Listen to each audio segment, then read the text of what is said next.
मुंबईच्या वेगवेगळ्या ठिकाणी 11 बॉम्ब ठेवले असून मागण्या मंजूर न झाल्यास त्यातील 3 ठिकाणी बॉम्बस्फोट करण्याची धमकी देणारा ईमेल रिझर्व्ह बँकेला प्राप्त झाला. ईमेलमध्ये फोर्टमधील आरबीआय नवीन केंद्रीय कार्यालय इमारत, चर्चगेट येथील एचडीएफसी हाऊस आणि वांद्रे कुर्ला संकुल येथील आयसीआयसी बँक टॉवर्स येथे 3 बॉम्बचा बरोबर 1:30 वाजता स्फोट होईल असे धमकावण्यात आले होते. या धमकीच्या ईमेलमध्ये अर्थमंत्री निर्मला सीतारामन, आरबीआय गव्हर्नर शक्तिकांत दास यांच्या राजीनाम्याची मागणी करण्यात आली आहे.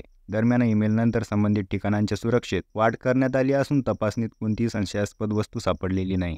या प्रकरणी माता रमाबाई आंबेडकर मार्ग पोलीस ठाण्यात गुन्हा दाखल करण्यात आला आहे. रिझर्व्ह बँक ऑफ इंडियासोबत खासगी क्षेत्रातील बँकांनी मिळून भारताच्या इतिहासातील सर्वात मोठा घोटाळा केला आहे. त्यात अनेक मोठे व्यक्ती व अधिकारी सामील आहेत. आरबीआय गव्हर्नर आणि वित्तमंत्री या दोघांनाही मागणी करतो की त्यांनी त्यांच्या पदांचा तत्काळ राजीनामा द्यावा आणि एक परिपत्रक जारी करत घोटाळ्याचा संपूर्ण खुलासा करावा.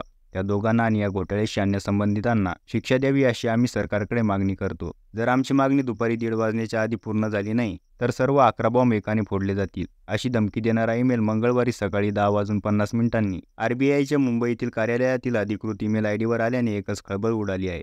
खिलाफत इंडिया नावाच्या ईमेल आयडीवरून आलेल्या धमकीच्या या ईमेलनंतर मुंबईतील महत्त्वाच्या ठिकाणांची सुरक्षा वाढवण्यात आली असून सतर्क राहण्यास सांगण्यात आले आहे. आरबीआयकडून या ईमेलची माहिती मिळताच मुंबई पोलिसांनी बॉम्बशोधक व नाशक पथके, श्वान पथके आणि पोलिसांचा फौजफाटा आरबीआयच्या कार्यालयासह ईमेलमध्ये नमूद करण्यात आलेल्या ठिकाणी रवाना करून तपासणी केली आहे. मात्र संशयास्पद काहीच आढळले नाही. परंतु खबरदारीचा उपाय म्हणून पोलिसांनी या ठिकाणी कडेकोट बंदोबस्त तैनात केला आहे. आरबीआयचे मुख्य सुरक्षा अधिकारी संजय पवार यांच्या तक्रारीवरून माता रमाबाई आंबेडकर मार्ग पोलीस ठाण्यात खिलाफत इंडिया gmail.comच्या वापरकर्त्या आरोपी विरोधात भादन विकलम 505(1)ब, 505(2), 506(2) अंतर्गत गुन्हा दाखल केला आहे.